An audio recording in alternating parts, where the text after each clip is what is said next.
Hello, and welcome to this edition of People in Transition. I'm your host, Bob Gerst. I've been hiring, firing, and mentoring executives, frontline employees, interns, and job seekers in companies around the world through a host of transitions, some difficult, but most very good. I work with people in Hong Kong, India, Australia, and across the United States. What sets them apart? A lot, but there's more they have in common. And one of those commonalities is transition is a part of life.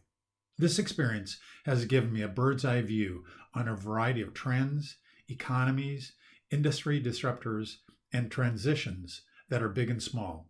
It also brought me into contact with the thought leaders and decision makers you need to meet, the people who can make the difference that matters to you right now. Imagine knowing exactly what to do next and how to know it's time to make your big change. The insight track you're going to access during our future episodes is better than a crystal ball. It's the exact information you need to take that next step. Whether you're a new grad applying for your first professional job, someone looking to transition your work experience into a promotion, launching your own company, or maybe even starting to plan your retirement, you're in transition, and this series is for you. We all know transition can be scary, but it doesn't have to be. And it's even fun when you have VIP access to the future you want. Are you tired of the uncertainty of being passed up? We'll share with you the tools and skills that can take your dreams to the front of the line. So, if change is on your horizon, or maybe just the thought of change, you won't want to miss this discussion. It could be the exact edge you need to turn transition into an amazing opportunity. Rupert French, I am so pleased that we have the opportunity to talk today. Since we did our first get together, I just knew that today was going to be something interesting and magical. So I was looking forward to it. Thanks for joining us. Well, thank you, Bob. I've been looking forward to it greatly too. And I'm looking forward to our chat. Rupert, if you think back, when you were younger, what did you want to be when you grew up? Well, believe it or not, I wanted to be a sailor. Whether probably a merchant seaman working on ships, it never happened, but I still sail. And Rupert, what have been the transition moments that you've gone through in your life, taking you from that young child in your mind's eye wanting to be a sailor to what you're at today? Oh, many and varied. I started off in the British Army, and I was 7 years in the British Army. And then I transitioned to journalism and became a journalist working for UPI in Paris. And journalism brought me to Sydney, and I had a very good job with the Sydney Morning Herald, which I started on the second day I was in Australia, so I knew absolutely nobody. And to advance my career, I then went to university as an old age candidate. I dropped out of school at year 10 and went to university and came away with not only a degree, but a wife. I've still got the wife. I think the silverfish might have eaten most of the degree. And having left university, I went into teaching. And I was a teacher for 15 years in a country high school in Tasmania. And what got me through those transitions was confidence. And believe it or not, once I finished teaching, I took a redundancy from teaching, and I'd spent 10 years, almost 10 years, supporting unemployed youth and disadvantaged unemployed people generally, of all ages. I then lost my confidence, and I found I couldn't get another job. So I did another postgraduate degree to set up a business as a job search coach. But of course, as a job search coach, I had to start from scratch. I was really learning by the seat of my pants. That's taken me to here, where I think that I've got a message to help people make that transition to finding that job. It's a bit like training pilots. You can train them to where they want to fly to and how to get there. Unless you teach them how to take off, they're never going to move. They're never going to leave the ground. And I sort of see job search as the training for takeoff. Rupert, when we've talked before, you've talked about someone who is in a job search, that they need to establish a you and company. Tell me what Yeah. that's all about and what that means. Well, that is about, a lot of it's about confidence, because unless you've got confidence in yourself, you can't convince an employer to have confidence in you. So it's very difficult to be confident unless you've got some measure of control over the situation. And with conventional job search, you're reactive, you're not in control. You scroll through the job boards, you find a job that you think you could do and you send off an application for it, but you're just being reactive, you're just following a process. If you think of yourself as the CEO of You & Co., you think, right, I'm going to be proactive. What is the job I want to do? And you set your sights on a specific job and you define that job as accurately as you can.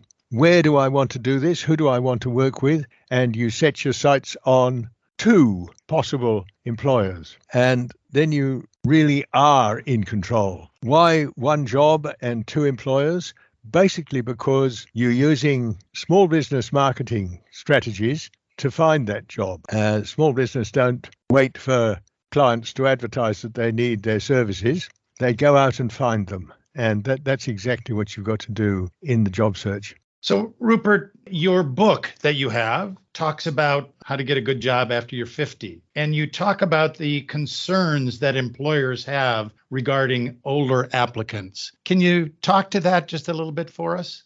Yes, certainly. I would say that some of the concerns, I wouldn't like to say that I've got them all, is that older applicants are just biding time until retirement and they won't stay with the firm long. And yet it's proven that generally they stay much longer than younger workers because they're not looking for greener grass the other side of the hill. Employers can think that older workers will have health problems, and yet surveys have shown that they actually take less sick days than younger workers.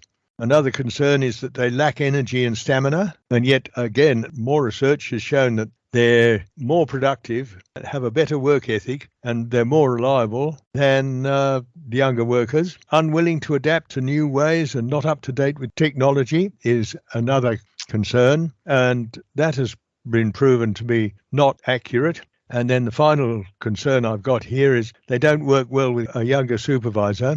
Well, again, research has shown that they often act as mentors to younger colleagues and can also act as mentors and advisors to their supervisors if the younger supervisors are willing to accept that advice. And a survey some years ago now of 500 hiring managers found that actually that 60% prefer to hire someone over 50 rather than someone under 30. However, as you say, discrimination still exists, and as I said before, the best way around it is to make yourself known before your application hits the desk. Make yourself known within the company before your application arrives. Rupert, you've talked about creating a portfolio career. What does that mean, and how do I get that portfolio career?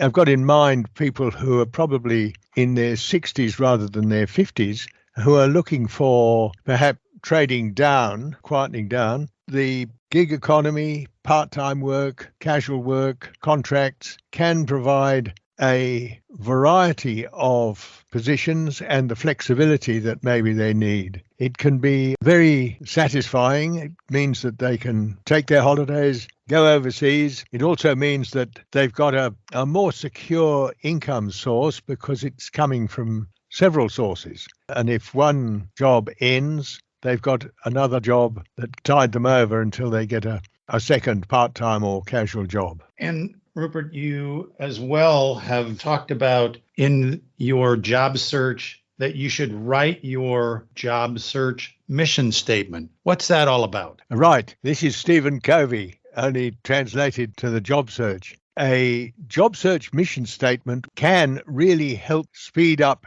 your job search simply because it keeps you focused on that one job. It keeps you job that you decided that's what you want to get.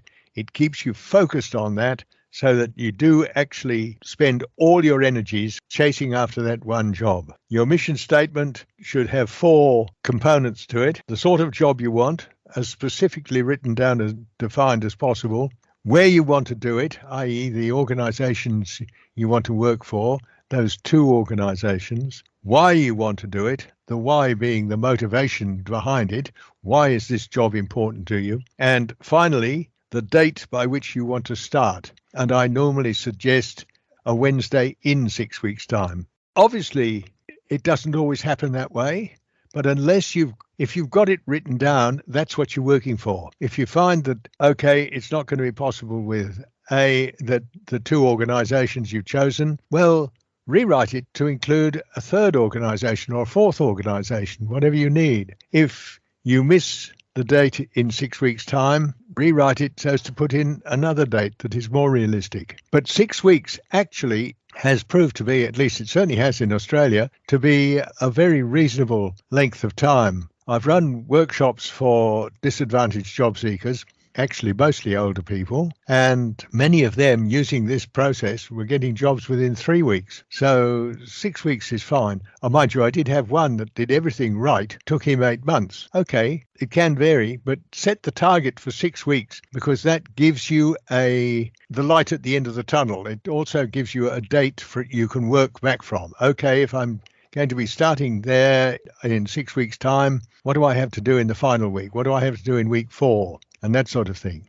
I heard of someone, Rupert, that sent out hundreds of resumes and got no traction on it, no interviews, no feedback. What would you say to that person that they must be doing something wrong? First thing I would say that they're doing, sent out 99 resumes too many. They're using the shotgun approach. They're sending out resumes to every possible job. If they focus on one job with two organizations, and if they're working on the job search full time, they can spend 20 hours a week on each application. And the candidate who gets the job is generally the one who puts in the best overall application performance. That is, yes, sure, the resume, the interview, the research, and the making themselves known, the networking.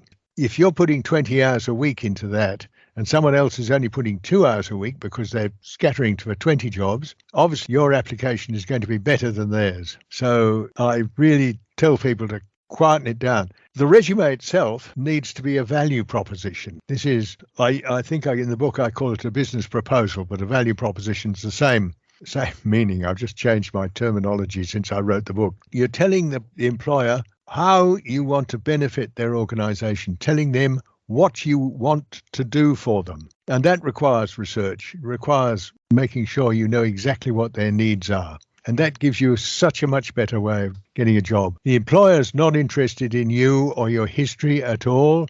The employer is interested in how you're going to benefit the organization. Rupert, let's compare and contrast the resume that you've described as the business proposal with the cover letter. Number one, should I use a cover letter? And number two, how do you compare and contrast and make those two documents work together to be more effective for you? Right. Well, firstly, the cover letter is still part of the value proposition, and that needs to be always remembered. In the past, only a few years ago, you'd see that cover letters were considered virtually unimportant, and I think it was 50% of employers were saying that they never look at them. Well, that's not true today because now they're virtually essential. I've seen ads saying an application submitted without a cover letter will not be considered. So it's very important. The cover letter, being less structured than the resume, provides an excellent opportunity to more effectively market your services and show how your services can help the new job. Both the resume and the cover letter should be filled with achievement statements, or I think North America use the term accomplishment statements. That really helps. The other thing is that your cover letter gives the chance for putting in a call to action. And a call to action, it's used by small business because it's very effective. I read a statistic, and I'm never sure quite how much credence to put into statistics, but this statistic said it increased conversions by 83%. Right, I'll leave you to decide whether that's accurate or not. But if you put in a call to action, and I've found that you can put in about 3 calls to action in a cover letter effectively. The first one is in the subject line. If you're applying for a job as an environmental engineer, in the subject line of your cover letter, instead of having just environmental engineer, you have request for interview, environmental engineer. So that's a call to action straight away. In the first paragraph, which is normally a fairly general paragraph, showing how you meet the requirements for the position, how you want to benefit the organisation, you can end that with a sentence like, if you think that I might be the sort of person you're after, give me a call. We can discuss how I could benefit the business. That first paragraph is followed by a few paragraphs that really get down to action. They're filled with accomplishment statements or achievement statements. And then you have the final paragraph. And again, at the end of the final paragraph, you can have another call to action saying, this is the sort of person you want. Give me a call so that we can meet and discuss how I could resolve your problems. And also in the cover letter, I also say, don't end it with yours sincerely, because that's so boring. End it with something like with enthusiasm, and then sign your name. Rupert, you talk about your billboard in the cloud. Now, that's going to grab you for sure. So what are you talking about there, and how does that relate to your whole personal branding in your job search? It's very, very important, Bob. Your social media presence is shown by posts and comments on LinkedIn and Twitter and other relevant social media. It's the way to get yourself known within the organisation before your application hits the desk. If you find out in your research, you get the names of 3 or 4 people within your target organisations, and you find them on LinkedIn, follow them. If you find them on their Twitter account, follow them on Twitter. And then when you have a chance, put a like or something to their posts, or even a comment, especially a positive comment, because they will respond to a positive comment. So they've responded to you, and that's making yourself known. That's, if you like, the flashing lights on the billboard. With luck, you'll be able to connect with those people eventually by email, and you can really start building a rapport that way. Then perhaps you can get to a face-to-face meeting. Well, once you've got to your face-to-face meeting, you're basically just about in. You've got a really good chance of getting that job. Let's spend some time talking about network interviewing. And you talk about the 4 I words for successful network interviewing. Can you describe that to us? Yes, certainly. The 4 I words are introduction or referral, information, interest, and integrity. Now, if we use the billboard in the cloud approach, the introduction is not so important, because you're being proactive in introducing yourself to those people that you are following on LinkedIn or Twitter or other social media. But if you're going in cold, you're much more likely to be given credibility if you say that a mutual acquaintance, so-and-so, suggested I call you. Then they know and like and respect the so-and-so that you mentioned, and so they're likely to take you on and accept you. Information, you find out everything you can about the organisation. You do your research thoroughly so that you don't waste their time by asking questions that you could have found the answer out before. Interest, if you're interested in them, genuinely interested in the organisation they represent, then they'll be interested in you. And finally, integrity. You asked for 20 minutes, don't go over 20 minutes. You said that you're not asking for a job, so don't ask them for a job. Let them offer you a job if they think you're right, but you don't ask for a job. Integrity is terribly important.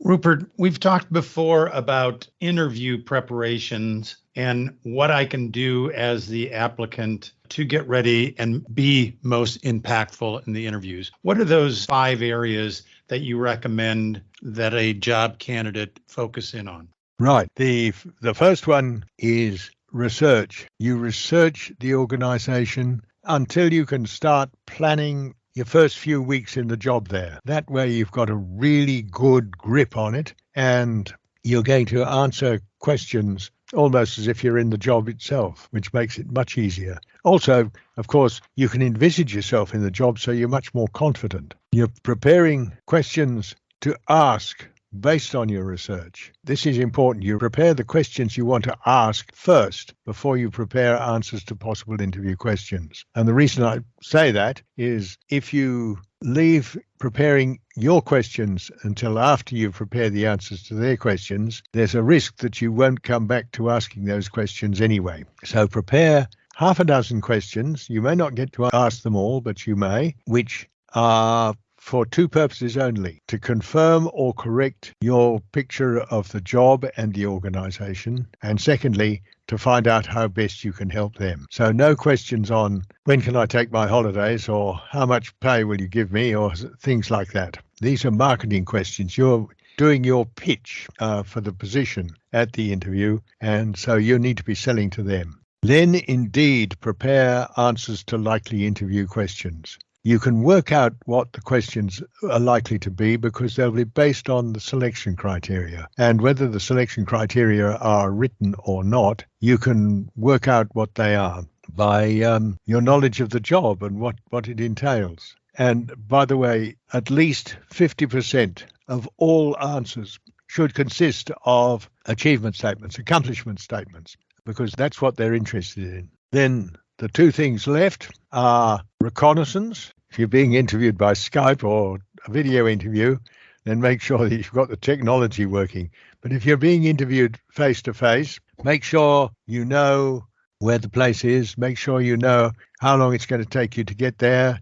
You may think this is using a sledgehammer to crack a nut, but actually if you've done the journey, found out exactly how to get there, you'll feel a lot more confident when you're going to the interview, which is great. And the last part is to psych yourself for success. You've got to have that confidence. You've got to build up that confidence as high as you can. I found that when I was going for those transitions that we talked about earlier, when I was confident, I got the jobs, whether I knew what I was doing or not. When I lost my confidence, I didn't get a job. So that confidence is so essential. And Rupert, how do you stay positive during that time that can be very stressful and you get a lot of rejections and sometimes it's not very fun?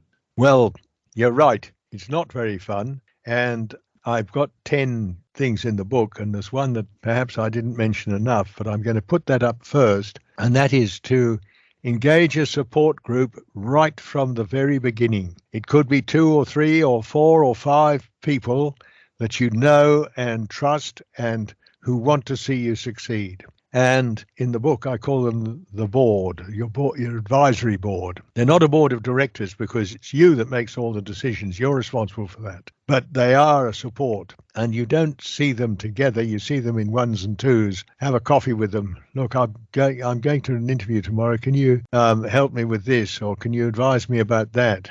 So that probably the most important is to have that support group. Now, envisage success.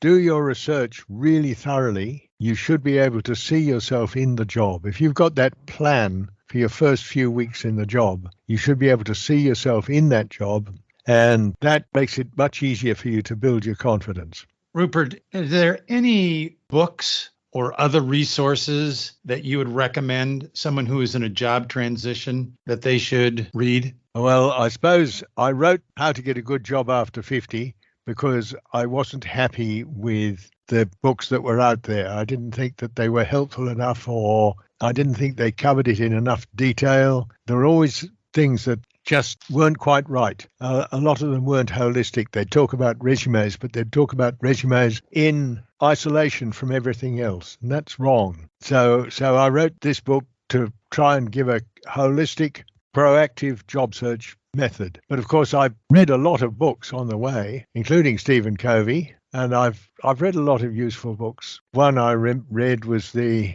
Guerrilla Marketing for Job Seekers 2.0, which I thought, yes, that goes a long way. However, I still stick with my book as How to Get a Good Job After 50 as what I wanted to say and what I think needs to be said. Rupert, if our listeners remember only 3 things from today's discussion, what are those 3 things that you want them to take away? Well, I suppose first must be take control of the job search. You are the boss. It's your career. You drive it. Taking control means being proactive. Secondly, select one job that you want to work on, just one, and two possible employers, prospective employers, because that way you can put a lot of effort into each of those applications. And it's the best application that normally gets the job. Not necessarily the most qualified person, but the best application. And third, get satisfaction from doing the job search. Try and see yourself as someone who is challenged, going through a challenging time, but you're up to it and you've got your support group and you've got your confidence, and get enjoyment from it. I think those are my three things. Rupert, when we first started talking, I knew that today was going to be a day filled with information, with wisdom, with experience, and some humor as well. I want to thank you on behalf of my listeners for sharing your thoughts and being a part of their job transition. Thank you, Rupert, so much. Thank you, Bob. I've enjoyed talking with you. Thank you for listening to today's podcast. We're working in unprecedented times as the world responds to the recent COVID-19 crisis. The fact is that even those who are not in transition understand it could be right around the corner, next month or a year from now. The purpose of these episodes are to give listeners support and the critical tools to adjust with the winds, wherever they come. I'll continue to introduce you to guests who have successfully, perhaps gracefully or without too many battle scars, survived their own obstacle courses, and can share useful information on how to steady your ship or your world in this uncertainty.